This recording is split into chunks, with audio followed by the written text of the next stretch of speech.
नाजरीन, कश्मीर लाइफ के science talk series में आपका खुशामदीद। आप जानते हैं कि हम जिस दुनिया में रहते हैं उस वक्त इसमें दो चीज़ें इस वक्त गैर मामूली हिसाब से, पेस से तरक्की के रास्ते पर हैं। एक है आर्टिफिशियल इंटेलिजेंस और दूसरा है डाटा साइंस। तो आज के इस इशू में हम इन ये जो नई हमारे लिए तो हम दुनिया के जिस हिस्से में रहते हैं वहां तो हमारे लिए तो सनराइज नॉलेज सेटअप है। तो इसको समझने के लिए हमने आज दावत दी है जनाब जुनैद साहब को। जुनैद साहब जर्मनी में इस वक्त गूगल के साथ काम कर रहे हैं।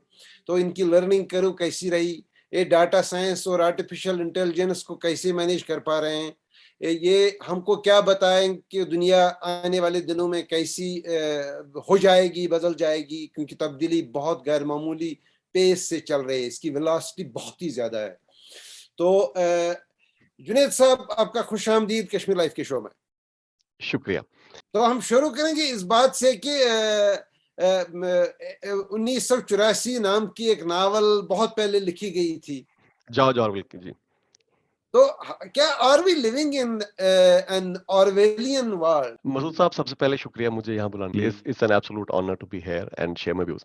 Are we living in an Orwellian world? In Orwellian जो बुक थी 1984, इसमें दो कॉन्सेप्ट है। एक कि there is someone who is perpetually watching you, who has all the information about you. ये सच है, ऐसे दुनिया में हम है। लेकिन जो उसका टोन था बुक का, वो काफी नेगेटिव था। ये टोन ये था कि वो जो एंटिटी है वो आपको तंग करेगी, वो बेसिकली आपको कंट्रोल करने की कोशिश करेगी। ऐसा मुझे लगता है कि नहीं है। हम एक ऐसी दुनिया में रह रहे हैं जहां जितना सारा डेटा है आपके बारे में, हमें सब कुछ पता, बड़ी कंपनीज को, गवर्नमेंट्स को पता है सब कुछ हमारे बारे में, लेकिन वो हमारी बेहतरी के लिए वो डेटा यूज करने की कोशिश कर रहे हैं। शायद कुछ ऐसे भी हैं जो इसको गलत तरीके से इस्तेमाल करते हैं, बट ऐसा मेरा मानना है कि मेजॉरिटी जो ऑर्गेनाइजेशंस है, गवर्नमेंट्स हैं, वो इस डेटा को हमारी बेहतरी के लिए यूज करने की कोशिश कर रहे हैं। ये जो तब्दीलियां आ रही हैं दुनिया में, ये महज आईटी सेक्टर, ये जो इंडस्ट्रियल रेवोल्यूशन 3 और 4 बिल्कुल साथ साथ में आ गए, तो ये उन्हीं की वजह से सिर्फ नहीं हुआ। हमारी बायो साइंसेस में भी काफी इनकलाब आ गया है। हमारा जेनेटिक इंजीनियरिंग को हम एक ऐसे स्टेज पर पहुंच गए हैं कि अब टेस्ट ट्यूब बेबीज तो पॉसिबल है, हम करें या ना करें, but that is an ethical issue. कहीं बहुत सारे लोग ऐसे कह रहे हैं कि मतलब कहीं ये दुनिया भी तो हम एक मेक बिलीव वर्ल्ड में तो नहीं रह रहे हैं। नहीं, देखिए, हर एक जो इंडस्ट्री है, और मेरा I have had the opportunity of working across industries. Life sciences में भी सबसे बड़े कुछ प्लेयर्स के साथ हमने काम किया है, जो वैक्सीन्स बनाते हैं, biopharma, big biopharma, consumer health है। वहां पे भी आप देखिए, डेटा को हम काफी चीजों के लिए यूज करते हैं। जो मॉलिक्यूल डेवलपमेंट है, कैसे इसको आसान बनाएं, कैसे इसको कम मनी इंटेंसिव बनाएं, उसके लिए आप डिजिटल ट्विन्स मैन्युफैक्चरिंग में डिजिटल ट्विन्स यूज कर रहे हो। यहाँ पे आप डेटा यूज कर रहे हो क्वालिटी गेट्स बनाने के लिए। फिर जो उनके लिम्स सॉफ्टवेयर है, ऑप सॉफ्टवेयर है, जो मैन्युफैक्चरिंग है फैक्ट्रीज में, उसका डेटा लेके उसको इंसाइट्स दे रहे हो। ये अच्छी बात है। इसमें उनका बेटर प्रोडक्ट आ रहा है, कम पैसा वेस्ट हो रहा है, और जो लोग वहां काम कर रहे हैं उनकी जो लाइफ है वो भी बेहतर हो रही है। सेफ्टी का देख लीजिए फैक्ट्रीज में, जो बड़ी बड़ी कंपनीज है, जो जो जिसको आपने कहा था industry 4.0, edge to enterprise, IoT का इन्फो डेटा स्टोर करके। सो डेटा, क्योंकि अब मैं गूगल में हूँ, ये मेरा मानना है कि data is the ultimate democratiser. Data की वजह से जो बैरियर्स हैं वो ब्रेक होंगे, अगर आप इंसाइट्स ठीक तरीके से यूज करो तो। तो जुनैद साहब, नाजरीन मैं आपको बता दूं, ये गूगल में तो काम करते ही हैं, लेकिन इनका जो मेन फोटे है वो ये देख रहे हैं कि बिजनेस और आईटी का जो इंटरफेस है उसको आर्टिफिशियल इंटेलिजेंस और कॉमन सेंस दोनों यूज करके कितना सुपर इंटेलिजेंट बनाए, ताकि एक कंपनी आपके पास आए और जो मैनुअल उसमें बहुत काम होता है कि उसको बिल्कुल शॉर्टेस्ट पॉसिबल टाइम में उनके जी, सॉल्यूशंस उनको मिल जाए। ये मैं समझता हूँ ये जुनैद साहब का जो प्रोफाइल है। लेकिन इस पर बात करने से पहले मैं जुनैद साहब से दरख्वास्त करूंगा कि हमारे नाज़रीन ये जानना चाहेंगे जुनैद साहब की जो लर्निंग कर्व रही कश्मीर से म्यूनिक तक, कश्मीर से अमेरिका तक और कश्मीर से गूगल तक, उसमें जो what were the milestones and what were the learning curve में जो बाल्जेस आते हैं, जो बेंड्स आते हैं, वो कितने चैलेंजिंग थे, and how you negotiated and managed them better? जी, मैं इस पे डिटेल में बात करूँगा। लेकिन सबसे पहले मैं बोलना चाहता हूँ कि एट लीस्ट फॉर मी जो मेरी अपब्रिंगिंग थी उसमें मेरे वालिदैन का बहुत बड़ा हाथ था। मेरा जो एजुकेशन था, एक तो बर्न हॉल में मैंने पढ़ा है, बहुत ही अच्छा स्कूल है, काफ़ी अच्छे टीचर्स थे। लेकिन जो मेरे वालिदैन हैं, मेरी जो मदर है वो टीचर थी और मेरे फादर इंजीनियर, उन्होंने काफ़ी हेल्प किया। उसके बाद मैंने अपनी इंजीनियरिंग पुणे यूनिवर्सिटी से की। पुणे यूनिवर्सिटी में इंजीनियरिंग करने के बाद मैंने एक आईटी फर्म एक्सेंचर में काफ़ी काम किया। उधर मैं सॉफ्टवेयर डेवलपमेंट और बेसिक आईटी इम्प्लीमेंटेशन पे काम करता था। आफ्टर दैट कुछ मेंटर्स के साथ मैंने काम किया और ये इम्पोर्टेंट था। उन मेंटर्स ने मुझे सलाह दी कि आपको एमबीए करना चाहिए, so that you understand the broader aspects of business, of companies, of organisations. मैंने एक्सएलआरआई जमशेदपुर से एमबीए किया, फाइनेंस में स्पेशलाइजेशन था। और वहीं से मेरा जो जो आपने बात की, वहीं से मेरा स्टार्ट हुआ एक बिजनेस को समझना। जो आईटी है ये क्यों है? वैल्यू क्या हम ऐड कर रहे हैं? या जो कोई भी कंपनी है, ये क्यों एग्जिस्ट करती है? ये एग्जिस्ट करती है कस्टमर्स को वैल्यू ऐड करने के लिए और शेयर होल्डर्स को वैल्यू ऐड, गोइंग कंसर्न्स है, शेयर होल्डर्स को वैल्यू ऐड करने के लिए। इसमें मैंने धीरे-धीरे जो आईटी का इम्प्लीमेंटेशन है, ये क्या इम्पैक्ट कर रहा है बिजनेस पे, वो समझा। बिज़नेस के नीड्स क्या है? बिज़नेस में जो सेल्स फनल है वो कैसे चलती है? इसमें आपके पास कितना टाइम है एक नए फीचर को इंट्रोड्यूस करने के लिए एटसेट्रा। वहाँ पे मैंने ये सब चीज़ें सीखी और ये मेरा मानना है कि फ्यूचर में सब कंपनीज़ जो है मैक्सिमम कंपनीज़ अपने आप को टेक्नोलॉजी कंपनीज़ मानेंगी। चाहे वो लाइफ साइंसेज़ हो, चाहे वो मैन्युफैक्चरिंग हो, इन सबको अपने आप को टेक्नोलॉजी कंपनी मानना पड़ेगा और डेटा को हार्वेस्ट करके जो अपनी कोर कॉम्पिटेंसी है, इसको इम्प्रूव करनी पड़ेगी। और यही मैंने सीखा है इतने सालों में और यही मैं आज इम्प्लीमेंट करता हूँ यहाँ। तो ये जो सफर का वो हिस्सा तो आपने बताया नहीं कि आपने किन गूगल, मतलब मैं चाहूंगा नाजरीन के लिए आप बताएं कि गूगल में जाने से पहले, Google is hmm, ultimately the big brother of data management. वहां उससे बड़ा जी, तो डाटा मैनेजमेंट कहीं होता नहीं है, और किसी के जी, पास शायद उनसे ज्यादा इस वक्त डाटा नहीं होगा हुँ, शायद। तो खैर अभी तक तो कोई मुझे कह रहा था कि शायद एप्पल भी एक सर्च इंजन लॉन्च करने जा रहा है, और we already had Yahoo and lot many things, and there are सब हुँ, रीजनल एंड ये जो बहुत सारे डिफरेंट कल्चर्स के अपने सर्च इंजन हैं, ऑल लिंक्ड जी, विद डाटा। लेकिन मैं ये जरूर चाहूंगा कि थोड़ा हमें बता दें कि गूगल में पहुंचने से पहले आपने कहाँ काम किया, कहाँ कहाँ पहुंचे आप, जी। तो लर्निंग कर्व कितनी इंटरेस्टिंग थी? लर्निंग कर्व बहुत इंटरेस्टिंग थी और जो भी नाज़रीन या खासकर बच्चे ये शो अगर देखेंगे, तो मेरा उनसे ये दरख्वास्त होगी कि जब भी आप कहीं पे भी जाओ, कुछ सीखो और अब जो भी आप काम कर रहे हो उसको सीरियसली करो, ओनरशिप लेके।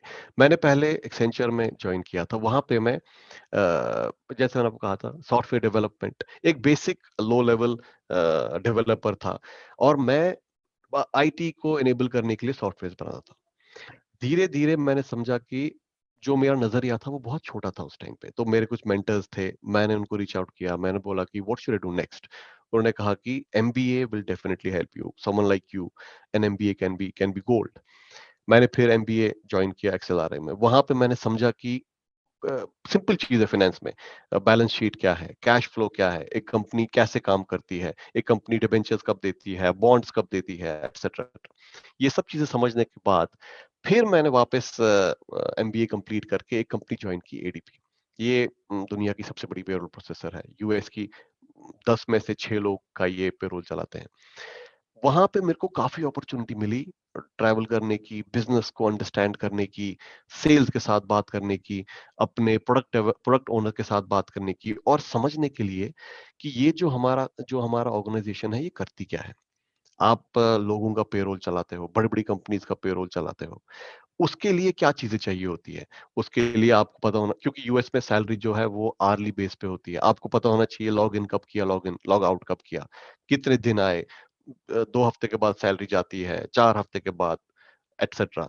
तो वो पेरोल साइकिल कैसे चलेगा, कब चलेगा, पेचेक कैसे मिलेगा लोगों को, और जो सिटी टैक्स है वो क्या है, स्टेट टैक्स क्या है, न्यूयॉर्क सिटी का अलग टैक्स है, डिसेबिलिटी टैक्स है, ये सब समझने के लिए टाइम लगा। लेकिन मैंने मेहनत की, मैं बैठा, मैंने समझा।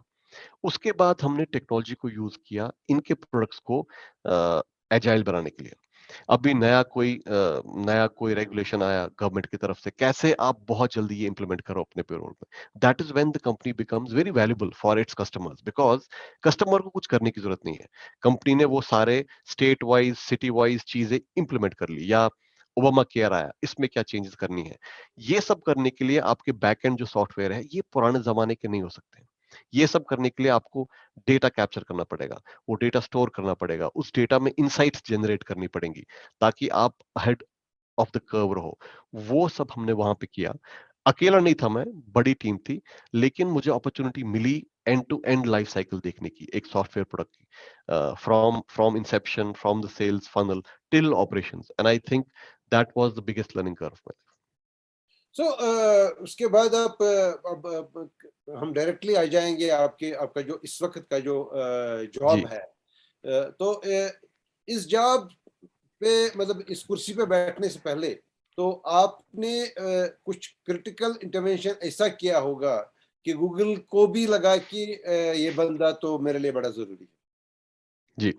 तो वो जो मैं वो मैं क्रिटिकल इंटरवेंशन था वो क्या था? और इसको आप क्योंकि in IT world you essentially need to be 24/7 इसमें तब्दीलियां देखनी होती हैं कि उस इकोसिस्टम में कोई तब्दीली तो नहीं आई। तो how what can you tell us about that? तो I think today I am in Google because they they realise the value that I can add, और ये मेरे लिए सच नहीं है। हर एक इंसान आज के जमाने में अगर प्रूव कर सके कि शी और he what value they can add to a company, उनको हायर कर लिया जाएगा। एक ऐसा टाइम अब आ गया है जहां पे your education is important, but what is the most important is the value that you can add. उसमें जैसा आपने कहा, आपका लाइफ एक्सपीरियंस कौन सा आपने ऐसे इंटरवेंशन किए, इसमें मैंने गूगल से पहले एक तो एडीपी की एक्सपीरियंस जो थी, जो कि उनको बहुत पसंद आई। दूसरा जो मैंने एक इंडियन लार्ज आईटी कंपनी में मैं काम करता था, I used to be the solution architect lead for all large deals in Europe. वहां पे हम कस्टमर के पास जाके उनका बिजनेस मॉडल समझ के एक नया वैल्यू प्रपोजिशन क्रिएट करके कस्टमर को कन्विंस करते थे कि आप हमारे से सर्विसेज, डेवलपमेंट, सपोर्ट एक्सेट्रा लीजिए। वो जो एक अपॉर्चुनिटी थी मुझे अक्रॉस इंडस्ट्रीज काम करने की, लाइफ साइंसेज हो गया, मैन्युफैक्चरिंग हो गया, टेलको हो गया, मीडिया हो गया, वो बहुत वैल्यूबल थी मेरे लिए, क्योंकि मैंने इन सब बिजनेसेस के पेन पॉइंट समझे, और मैंने इन सब बिजनेसेस के करंट मेन वैल्यू ड्राइवर्स समझे कि चाहिए क्या इनको। मैं आपको एग्जांपल दूंगा। हमने काम किया था एक लार्ज शू प्रोवाइडर, शू क्रिएटर प्रोवाइडर के साथ, मैन्युफैक्चरर। उनके क्या प्रॉब्लम्स थी, उनके कंसर्न समझना, वो मैन्युफैक्चर कैसे कर रहे हैं, कितने शू साइजेस हैं, कैसे मैन्युफैक्चर कर रहे हैं, रेंजिंग प्राइस कैसे बनाएंगे, इसकी रेंजिंग कैसे करेंगे, इस सब के लिए डेटा लगता है। क्योंकि आप आइसोलेशन में आज के जमाने में कुछ नहीं कर सकते। आपको देखना है कि मेरे कॉम्पिटिटर्स कितने हैं, वो क्या कर रहे हैं, वो किस सेगमेंट में कितने जूते बेच रहे हैं, किस प्राइस पे बेच रहे हैं, क्यों बेच रहे हैं, उनकी क्वालिटी क्या है, शू की परसेप्शन क्या है लोगों का। ये सब डेटा एनालाइज करके आप एक वैल्यू प्रॉप क्रिएट करते हो। ये सब चीजें थी जो गूगल को बहुत पसंद आई, क्योंकि जो भी मैंने उनको दलीलें बताई, वो सब डेटा ओरिएंटेड और डेटा बैक थी, कि हमने कभी भी कुछ अगर प्रपोजल क्रिएट किया, वो डेटा के बेस पे क्रिएट किया है, भले वो सिलेक्ट हुआ या ना हुआ, लेकिन हमने कभी भी हवा में कोई प्रपोजल नहीं बनाया। तो ये रीजन था कि I think that I sort of today I am here adding value in such a great company. So what are you currently doing? क्योंकि वो हमें डिकंस्ट्रक्ट करके दे दीजिएगा ना जी। जुनेद साहब तो क्या आज कर। आज के टाइम में मैं एक ट्रांसफॉर्मेशन लीड हूँ ईमेआ के लिए, गूगल को रिप्रेजेंट करता हूँ। Google is a great company, is a big company, यहाँ पे काफी सारे लोग हैं और सब एंथू लोग हैं। तो we collaborate a lot, it's a open company. But coming to the crux of the question, हम जो लार्ज डील्स होती हैं गूगल की, इसमें इन्वॉल्व होते हैं, और फिर उन कस्टमर्स के करंट लैंडस्केप को अंडरस्टैंड करते हैं। वो बिजनेस पॉइंट ऑफ व्यू से हो गया, वो उनके डेटा पॉइंट ऑफ व्यू से हो गया, वो उनके इंफ्रास्ट्रक्चर पॉइंट ऑफ व्यू से हो गया, वो उनके operating model point of view से हो गया। ये सब समझ के हम एक वैल्यू प्रॉप क्रिएट करते हैं कि how Google can be of value to you. आप कौन से हमारे सर्विसेज डेटा के, मशीन लर्निंग के, आर्टिफिशियल इंटेलिजेंस के कैसे यूज कर सकते हो। इसमें यूट्यूब या गूगल एड्स नहीं आता, क्योंकि वो सेपरेट बिजनेस है, वो ऑलरेडी सब जगह है, उसमें वो अलग काम है। लेकिन जो एंटरप्राइजेस में इम्प्लीमेंट करना, हमारे अलग अलग एआई, डेटा ओरिएंटेड सिस्टम्स, हमारे नए चिप्स, हमारे नए क्लाउड इकोसिस्टम की चीजें, इसमें हम जाके वैल्यू प्रॉप क्रिएट करते हैं और फिर अलग अलग पार्टनर्स के साथ काम करके वो उन कंपनीज में इम्प्लीमेंट करते हैं, डायरेक्टली विद द कंपनी, और if they have any IT partners, with them also. Yeah, basically, at the outset I did talk about how what is the pace that mankind has acquired in changing the life and the ecosystem in which it lives. So the latest thing is that हमारे जो बड़े sophisticated cell phones हैं, computers हैं, ये तो अब classic माने जाते हैं, ये तो classic computer हैं. So we have moved to that quantum. और पहले तो IBM क्वांटम। में इसकी दादागिरी थी, तो अब गूगल भी आ गया. तो how that quantum computing is going to help Google in managing businesses better. So see देखिए, ये क्वांटम कंप्यूटिंग हो गया, या हमारे जो नए टेंसरफ्लो को एनेबल करने के लिए, मशीन लर्निंग को एनेबल करने के लिए चिप्स हैं, ये सब आप एक वैल्यू ड्राइवर्स क्रिएट कर रहे हो, आप एक रेडीमेड सॉल्यूशन क्रिएट कर रहे हो जो कि कोई भी कस्टमर डायरेक्टली यूज कर सके। आपको वो समझना पड़ेगा, क्योंकि अगर आप गूगल को देखोगे, हम तो कब से मशीन लर्निंग कर रहे हैं। जो कंटेनर्स, क्यूबरनेटिस थी, वो हमने इजाद किया। जो हडूप के क्लस्टर्स थे, वो जो मैप रिड्यूस के कॉन्सेप्ट्स थे, वो गूगल ने इन्वेंट किए। लेकिन फिर गूगल ने इन सबको ओपन सोर्स किया है। इसी में जो लार्ज स्केल कंप्यूटिंग है, वो आप क्वांटम से करेंगे। इसी में जो आपका नेचुरल लैंग्वेज प्रोसेसिंग है, वो आप एनएलपी से करेंगे। जो विजुअल प्रोसेसिंग है, एक हमारी कंपनी है वेमो, वो एक ऐसी गाड़ी बना रही है, ऑलमोस्ट रेडी है, जो खुद चलती है, बिना ड्राइवर के, ड्राइवरलेस। ये सब, वो गाड़ी को ड्राइवरलेस चलने के लिए हर सेकंड मिलियंस ऑफ ट्रांजैक्शंस देखने पड़ते हैं। साइड से कौन आ रहा है, जमीन पे कौन सी मार्किंग है, क्या मैं सही लेन में, क्या गाड़ी सही लेन में है, कोई पेडेस्ट्रियन आ रहा है क्या, आइडेंटिफाई करने हैं साइंस। ये सब जो है, ये इनवेरिएबली क्वांटम कंप्यूटिंग इसमें बहुत हेल्प करेगी, क्योंकि वो इस जो डेटा क्रंचिंग है, इसको आसान कर देगी। इसके अलावा भी हम, जैसे मैंने कहा था, मशीन लर्निंग को इनेबल करने के लिए गूगल अपने चिप्स क्रिएट कर रहा है, जिसपे की जो एल्गोरिदम्स होंगी, वो सबसे एफिशिएंट तरीके में चलेंगी। और ये इंपॉर्टेंट है, क्योंकि आप हार्डवेयर और सॉफ्टवेयर को सीमलेसली कनेक्ट कर रहे हो।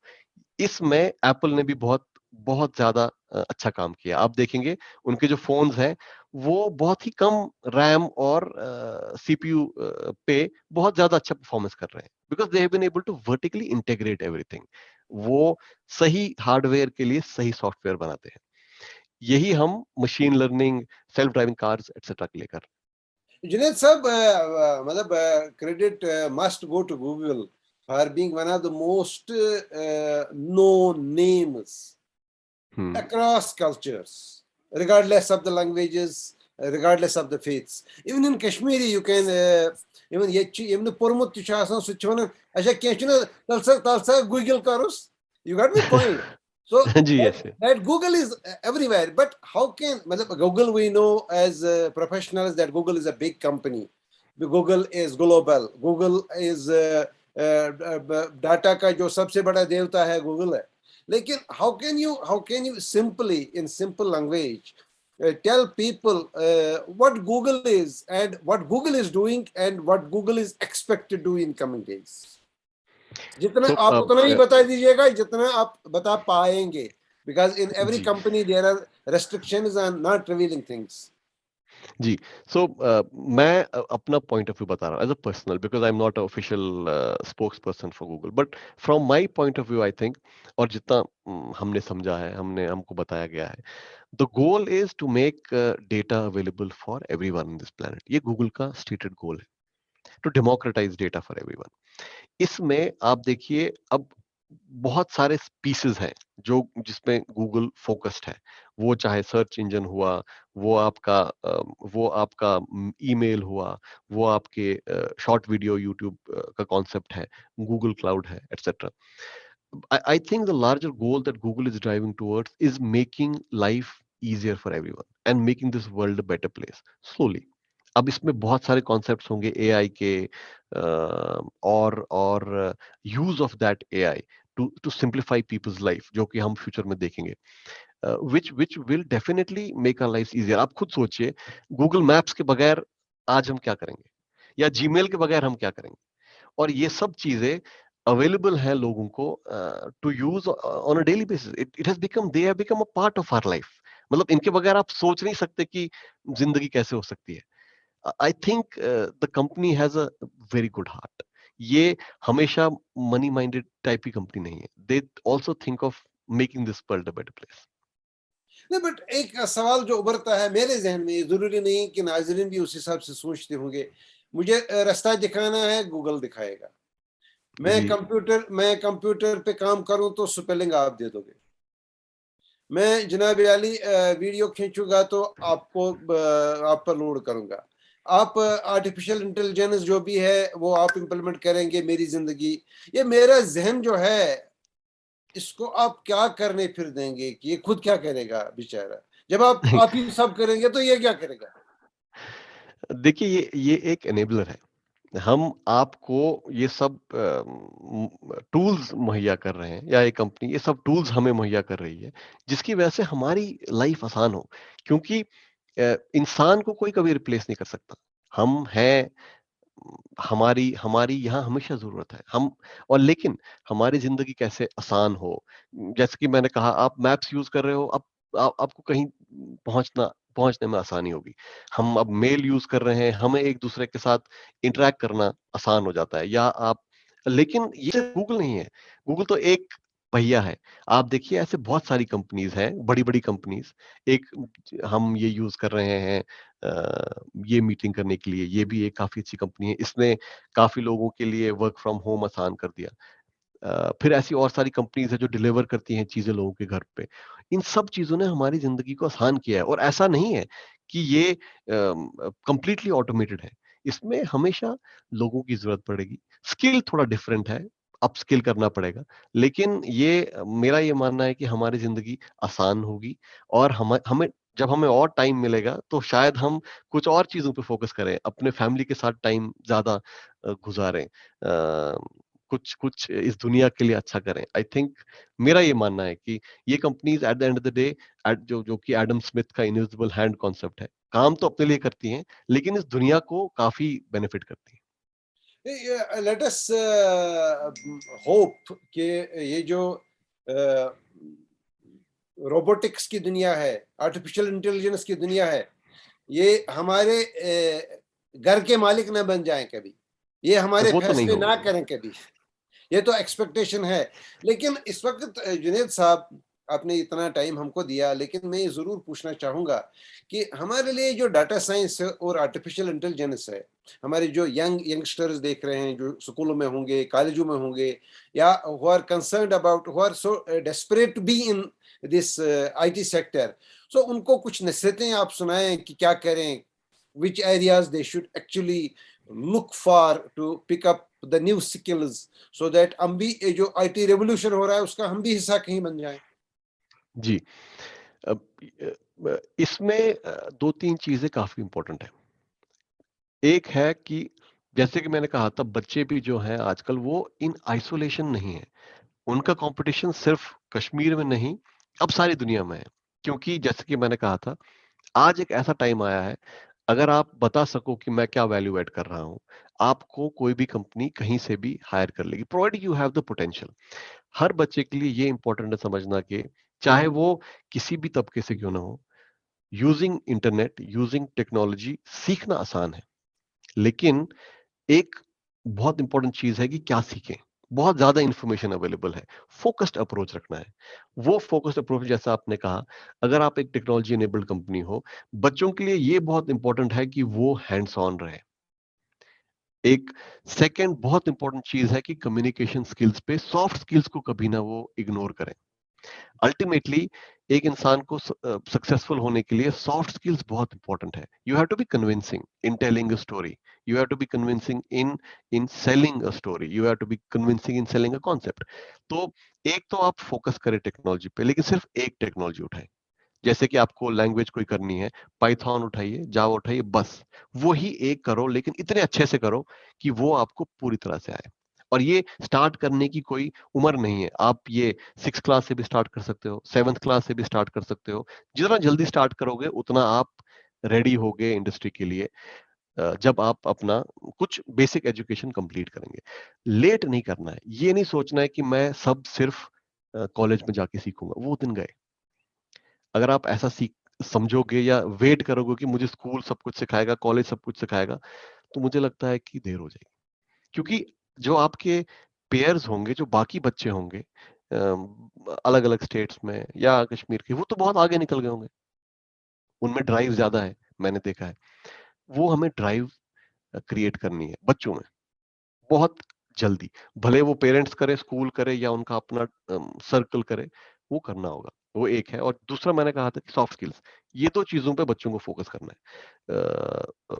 बस बाकी आसान है. वाकई आसान। बाकी आसान है, मैं आपको कह रहा हूँ. एक बार आपने ये सब चीजों पे महारत हासिल कर ली, आप 21-22 साल के हो गए, आप किसी कंपनी में चले जाएंगे. पर क्योंकि आपको कोई चीज बहुत अच्छे से आती है, आपको इनवेरिएबली अच्छा रोल मिलेगा, छोटा रोल मिलेगा, शायद सैलरी भी कम होगी पहले, लेकिन काम अच्छा मिलेगा. क्योंकि टैलेंटेड लोगों के लिए इस दुनिया में कोई कमी नहीं है काम की. ये जुनैद साहब, इस बहुत ही इम्प्रेसिव कन्वर्सेशन को कंक्लूड करने से पहले मैं एक बात जरूर पूछना चाहूंगा कि ये जो जिस दुनिया में हम रह रहे हैं, मैं एक इमेजिनरी सवाल है, 20 साल के हम्म. बाद 20 साल के बाद हम कहाँ होंगे? 20 साल में क्या देख सकते हैं? हाइपोथेटिकल क्वेश्चन है, लेकिन 20 यस, साल में मैं आपको बताऊं, 20 साल में मुझे ऐसे लग रहा है कि ये मेरा काफी, I believe very strongly, we will be living in a more connected world and a safer place, hopefully. जहां पे कि शायद आप पोल्यूटेंट्स कम यूज कर रहे हैं, आप इलेक्ट्रिक कार्स यूज कर रहे हैं, थोड़ी सेल्फ ड्राइविंग कार्स आ गई हैं. But at the same time मेरा अभी जो मैं जैसे मैं देख रहा हूँ, क्योंकि अभी मैं काफी कंट्रीज ट्रेवल कर चुका हूँ, रह चुका हूँ, जो जो जो डिस्टेंस है क्वालिटी ऑफ लाइफ में, मेरा ऐसा मानना है कि ये भी थोड़ा सा और बढ़ जाएगा. क्योंकि जो ये डेवलप्ड कंट्रीज हैं, ये काफी ज्यादा स्पीड पे आगे चल रही हैं. और जो कुछ ऐसी कंट्रीज हैं जो उतने डेवलप नहीं है, वो कैचअप नहीं आ पा रहे हैं. तो मेरा ये मानना है कि ये दुनिया थोड़ा सा और अनफेयर हो जाएगी 20 साल के बाद. लेकिन आप उसमें कुछ नहीं कर सकते. ये वो तो सच्चाई है दुनिया डिजिटल डिवाइड जो है, उसमें तो डेफिसिट तो ऑटोमेटिक इशू है, की. जी. तो वो तो होना ही होना है. जुनैद साहब, सो नाइस ऑफ यू, आपने हमको इतना टाइम दिया और इतनी अच्छी बातें बताई. और आने वाले दिनों में होपफुली जब भी टेक्नोलॉजी का मसला हो, तो हमारे पास बहुत ही कम एड्रेस हैं जिनसे हम बात कर पाएंगे. तो you are one of them. तो हमें उम्मीद है कि जब भी हमें ज़रूरत पड़े बात करने की, तो आप हमारे लिए इसी जी. तरह बिल्कुल किसी तरह से टाइम निकाल पाएँ तो हमारे साथ बात करें. आपके लिए हमेशा टाइम निकालेंगे. आप जो कर रहे हैं ये एक बहुत अच्छी मुहिम है. And I wish you all the best.